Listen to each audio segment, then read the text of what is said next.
Relationship between arithmetic mean and geometric mean. काम आएगा CBSE में, ज्यादा नहीं, एंट्रेंसेस में काम आता है। अरिथमेटिक मीन और ज्योमेट्रिक मीन, दो नंबर्स हैं, उनका अरिथमेटिक मीन और ज्योमेट्रिक मीन का क्या रिलेशन होगा। अरिथमेटिक मीन को आप a+b/2 लिख सकते हो, ज्योमेट्रिक मीन को √ab लिख सकते हो। अगर इन दोनों को सब्ट्रैक्ट करो तो ये आ जाएगा a+b/2 माइनस √ab, ये आ जाएगा a+b माइनस 2√ab/2, ये आ गया √a माइनस √b का होल स्क्वायर /2। यहां तक कोई डाउट बेटा? अब √a minus √b whole square हमेशा क्या होता है? पॉजिटिव होता है। सो मतलब ये टर्म हमेशा पॉजिटिव या इक्वल टू 0 होगी अगर a और b बराबर है तो। सो a minus g is always positive, मतलब अरिथमेटिक मीन दो नंबर्स का हमेशा बड़ा होगा या बराबर होगा ज्योमेट्रिक मीन के। बराबर कब होगा? जब दोनों नंबर्स बराबर हैं। तो अरिथमेटिक मीन हमेशा ग्रेटर होगा या इक्वल होगा ज्योमेट्रिक मीन के। ये आगे भी काम आएगी ये वाली प्रॉपर्टी। ठीक है जी, आगे चलते हैं। मिसलेनियस खोल लीजिए। मिसलेनियस एग्जाम्पल्स, बहुत इंटरेस्टिंग एग्जाम्पल्स हैं, बहुत इंटरेस्टिंग क्वेश्चंस हैं। मिसलेनियस एग्जाम्पल्स निकालिए, ये कॉपी कीजिए, ये पहले कॉपी कर लीजिए, हो जाए तो बोल दीजिएगा, फिर मैं मिसलेनियस शुरू करता हूं। ठीक है, आगे देखिए बेटा, अब हम मिसलेनियस शुरू करते हैं।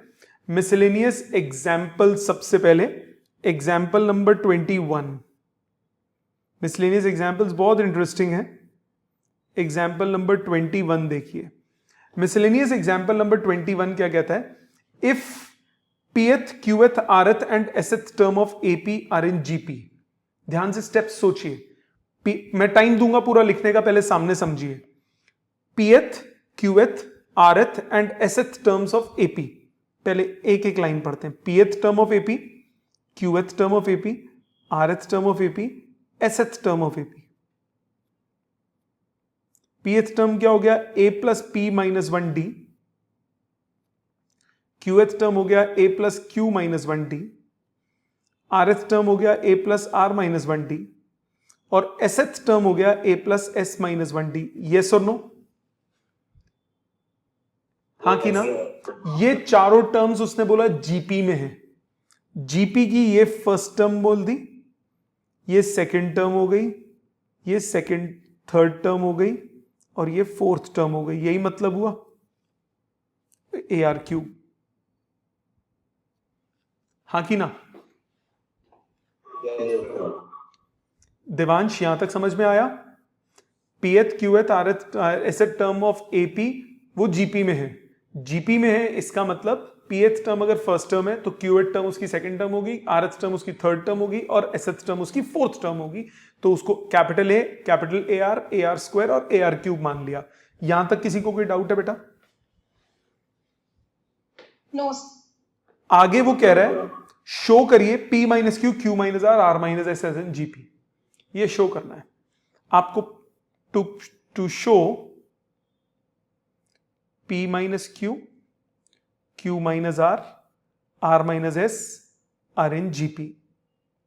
ओके, ये GP में शो करना है। GP का मतलब क्या होता है? अगर XYZ GP में हो तो Y upon X Z upon Y के इक्वल होता है, या फिर आप कह दो Y square X into Z के इक्वल होता है। हाँ कि ना? Yes sir. सो हम वही कुछ लॉजिक लगाएंगे। मुझे P माइनस क्यू चाहिए। P माइनस क्यू कैसे आएगा? अगर मैं इन दोनों को सब्ट्रैक्ट कर दूं, A में से AR को सब्ट्रैक्ट कर दूं, तो मेरे पास आएगा A plus P minus 1D minus A plus Q minus 1D। A से A कट गया, ये आ गया आपके पास P minus Q times D, सब कट कटा के। इसी तरह से AR में से AR स्क्वायर सब्ट्रैक्ट कर दो, आपके पास आएगा A plus Q minus 1D minus A plus R minus 1D। Subtract करूं, A से A कट गया, ये मेरे पास आ गया Q minus R times D।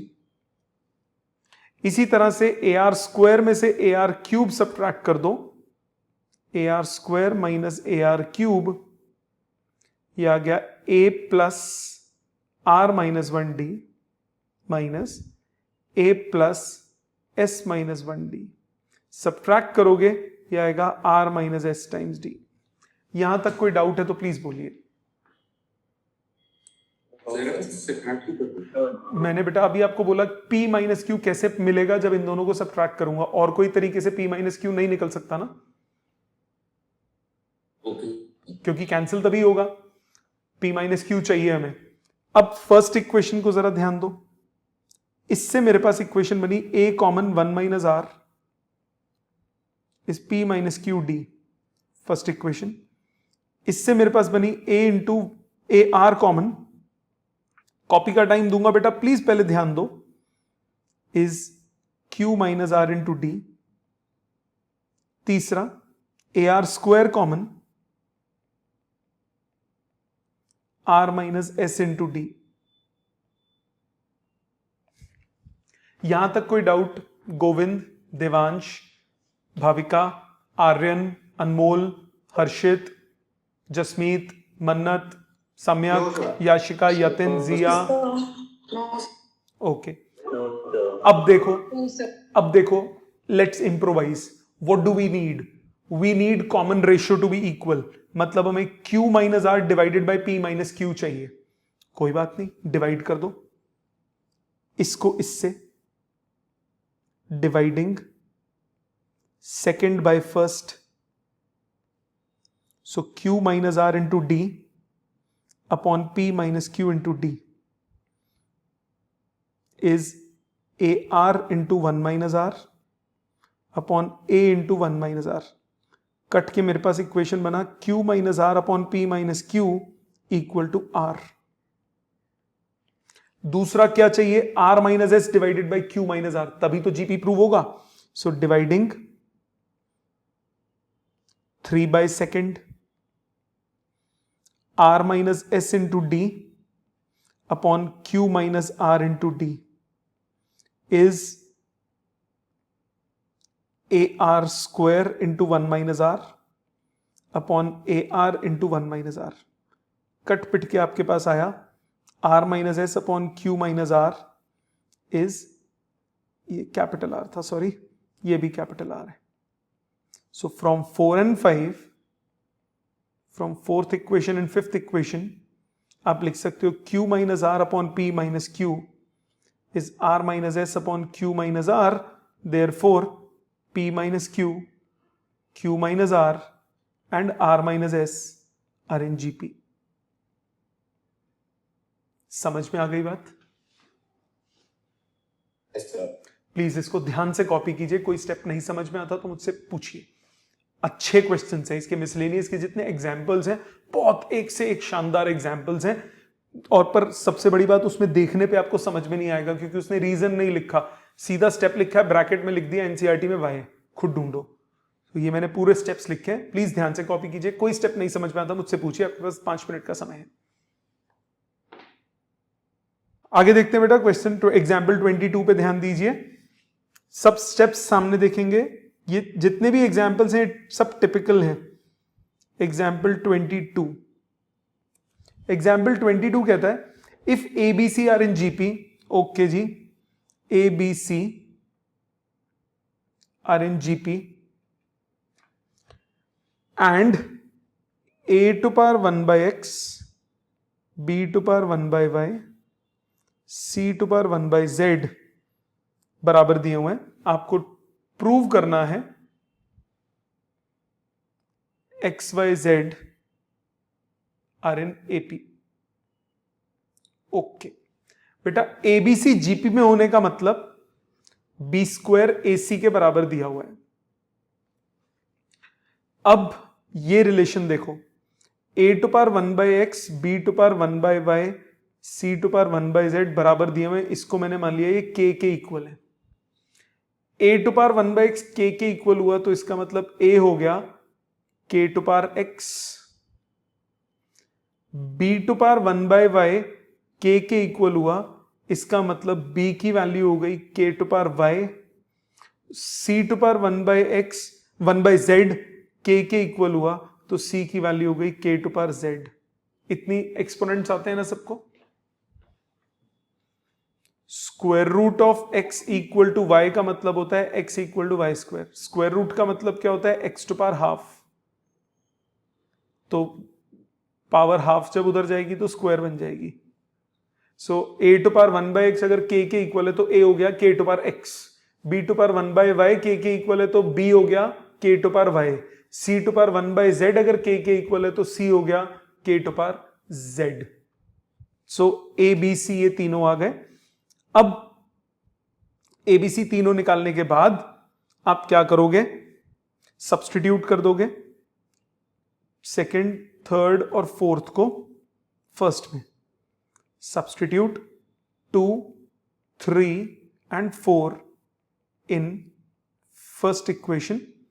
So आपके पास आया b square मतलब k to power y का whole square is equal to ac मतलब k to power x into k to power z मतलब k to power 2y is equal to k to power x plus z। So 2y की value कितनी आ गई, x plus z। Clear है बेटा? Therefore x y z are in AP। समझ में आ गया सबको? कॉपी कीजिए, कोई स्टेप में डाउट है तो बोलिए।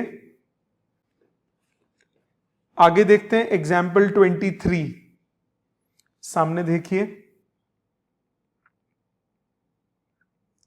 Example 23।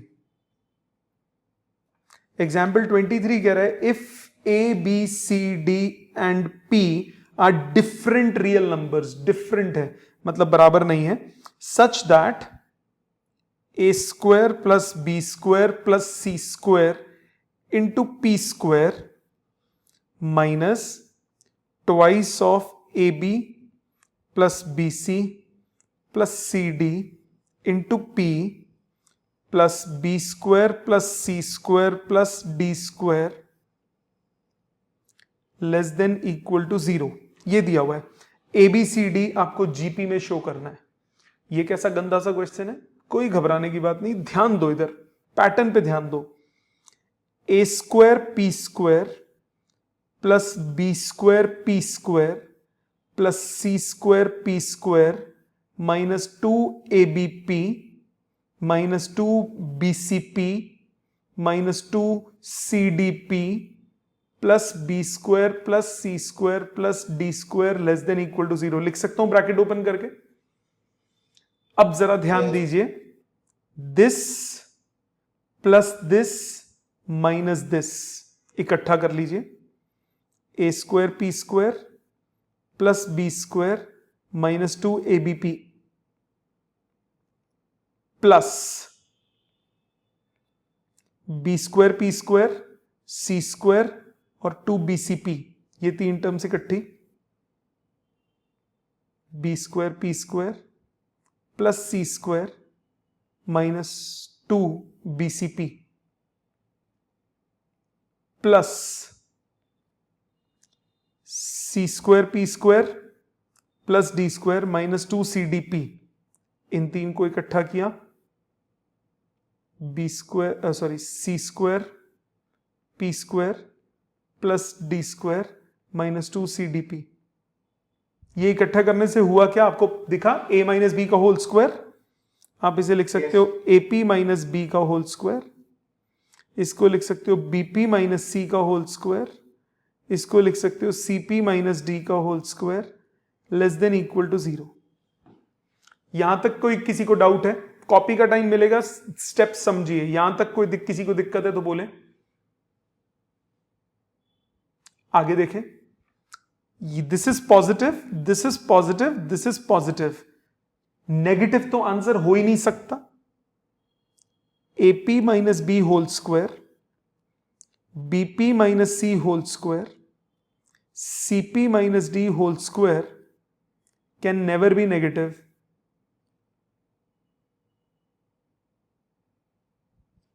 Therefore, for condition 1 to be true,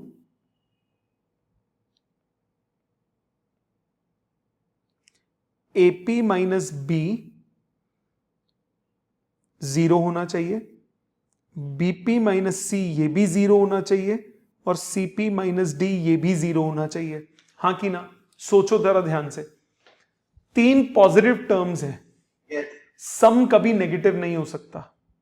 सम 0 भी तभी हो सकता है जब तीनों इंडिविजुअली 0 हो, क्योंकि दो चीजों का सम 0 कब होगा? जब एक पॉजिटिव हो एक नेगेटिव हो। नेगेटिव हो ही नहीं सकता क्योंकि होल स्क्वायर है। नेगेटिव तो आउट ऑफ द क्वेश्चन हो गया क्योंकि होल स्क्वायर है। तो 3 पॉजिटिव चीजों का सम 0 कब हो सकता है? जब तीनों की तीनों इंडिविजुअली 0 हो, अदरवाइज तो पॉसिबल है ही नहीं। इसका मतलब P की वैल्यू B बाई A हो गई, इसका मतलब P की वैल्यू C बाई B हो गई, इसका मतलब P की वैल्यू D बाई C हो गई। Therefore B by A, C by B, D by C सबके सब P के इक्वल हो गए। इसका मतलब ABCD are in GP। Very important question. दोबारा लॉजिक समझो। मैंने बोला तीनों होल स्क्वायर वाली टर्म्स हैं, मतलब तीनों पॉजिटिव हैं। Negative out of the question हो गया। तीन पॉजिटिव चीजों का सम 0 कब हो सकता है? जब तीनों इंडिविजुअली 0 हो। क्योंकि अगर मैं सिंपल बोलता 3 टर्म्स का सम 0 कब हो सकता है? जब 2 का सम तीसरा का नेगेटिव हो, तभी तो कट के 0 आ सकता है। या एक बाकी दोनों का नेगेटिव हो, तब भी कट के 0 आ सकता है। जैसे 5 माइनस 3 माइनस 2, या फिर 5 प्लस 2 माइनस 7, तब आ सकता है। एक ना एक टर्म नेगेटिव जरूर होनी चाहिए। नेगेटिव अगर कोई भी टर्म नहीं है, तब सम 0 कब आ सकता है? जब तीनों टर्म्स इंडिविजुअली 0 हो। तो तीनों को इंडिविजुअली 0 डाला, P की वैल्यू निकाली, तीनों बराबर आ गए। B by A, C by B, D by C बराबर कब आएंगे? जब ये कॉमन रेशियो आ जाएगी। सो कॉमन रेशियो आ गई, मतलब ABCD चारों किस में हो गए? GP में। प्लीज कॉपी कीजिए। कोई स्टेप नहीं समझ में आता तो पूछिएगा। चलूं बेटा आगे? एग्जाम्पल 24 देखते हैं। एग्जाम्पल 24 ध्यान दीजिए, कॉपी टाइम बाद में मिलेगा। P Q R are in GP, P Q R are in GP मतलब Q स्क्वायर जो है वो PR के इक्वल हो गया। आगे क्या बोला? PX square plus 2QX plus R equal to 0, PX square plus 2QX plus R equal to 0 and DX square plus 2EX plus F equal to 0 have a common root. Common root मतलब दोनों में एक ही x की वैल्यू satisfy कर रही है। इसके रूट्स निकालते हैं पहले, क्योंकि PQR का रिलेशन पता है। x की वैल्यू हो गई -b plus minus root D B square minus 4AC upon 2a, तो -2q, 2 बाहर आ गया, q square minus PR upon 2p, 2 common निकल के कट गया, q स्क्वायर माइनस PR बराबर है, कट गए, माइनस q बाई p आ गया।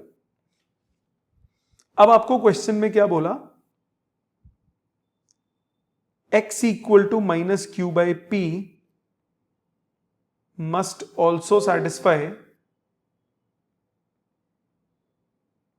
equation number 2 because they have common roots। इसका एक ही रूट है, मतलब वही रूट दूसरे वाले का भी होगा। यस और नो? हाँ कि ना? Yes, sir. मतलब इसको सेटिस्फाई करवा देते हैं। d इंटू एक्स स्क्वायर की जगह पुट करो, माइनस क्यू बाई पी का square plus 2e into minus Q by P plus f equal to 0। Solve करो। d Q square by P square minus या माइनस वाली टर्म को उधर ले जाता हूं, plus F is equal to 2EQ/P। अब देखो आपको जो प्रूव क्या करना है, आपको प्रूव करना है वो लेफ्ट साइड पे लिख देता हूं ताकि उस हिसाब से हम इंप्रोवाइज कर सकें। हमें प्रूव करना है D/P E/Q F/R are in AP। AP prove करने के लिए मिडिल टर्म का डबल, मतलब मुझे प्रूव क्या करना होगा 2E/Q। ये मैं जान के लिख रहा हूं ताकि आपको समझ में आए कि मैं क्यों क्या अप्रोच ले रहा हूं उसमें। मिडिल टर्म का डबल इज इक्वल टू बाकी दोनों टर्म्स का सम। अब देखो इसमें डबल वाली टर्म एफ के साथ नीचे आर नहीं है, दोनों साइड आर से डिवाइड कर दो, एक एक करके टर्म्स को बनाऊंगा। Plus F/R is equal to 2EQ/PR। ये वाली टर्म बन गई मेरी।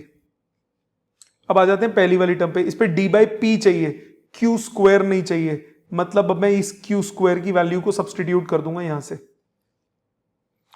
राइट साइड वाली टर्म में E/Q चाहिए, PR नहीं चाहिए, तो PR की वैल्यू को पुट कर देंगे। तो D/P²R अपनी जगह पे, Q² की जगह आ गया PR, F/R अपनी जगह पे 2EQ, और PR की जगह पे आ गया Q²। यहां तक बात क्लियर? आपने देखा कि मैंने आपको स्टेप्स शो किए कि मैं क्यों ऐसा कर रहा हूं। जो हमें प्रूव करना है आपको उसके फॉर्मेट में लाना पड़ेगा। अब PP कट गया, RR कट गया, D/P plus F/R is 2E/Q। Therefore D/P E/Q F/R are in AP। आ गई बात समझ? कॉपी कीजिए, कोई स्टेप नहीं समझ में आता तो पूछिएगा।